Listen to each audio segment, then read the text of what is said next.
By now, you know that there are 12 states that are banning buying snacks using food stamps in 2026, but now the FDA is banning red food dye in food products starting in 2027. As you can see here, dyes like red dye number 3 are known to be carcinogenic, so this is the reason for the ban.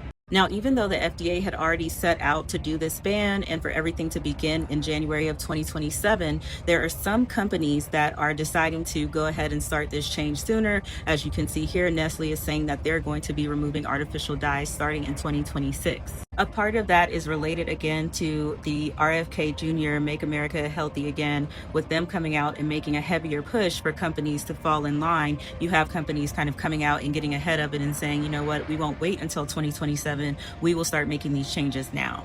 So what does this mean for consumers? It means that when you go to buy some of the foods that you may be accustomed to, like cereals, like Trix or whatever, you're going to notice a difference in color. So on the left, you can see the one that is dyed with artificial food dyes, and on the right, you can see the one that is dyed with natural food dyes.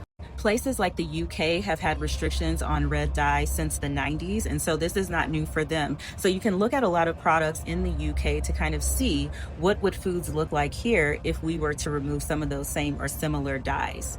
A lot of the comments on the video about the changes to the food stamp program and what you could and could not buy in certain states sparked a conversation about, well, we're looking at the health of the people who are eating the food, but are we considering their health in terms of what's actually in the food, the chemicals? This is an article that I found that came out about how General Mills had apparently already tried to do something like this, and there was a lot of pushback on the product, I guess because people are not visually seeing the same thing that they're used to, they're not being drawn to it, and we tend to eat with our eyes. So what do you think about this? Is this a good change? Are people going to actually buy the products that do not have the chemicals in them? Tell me your thoughts below.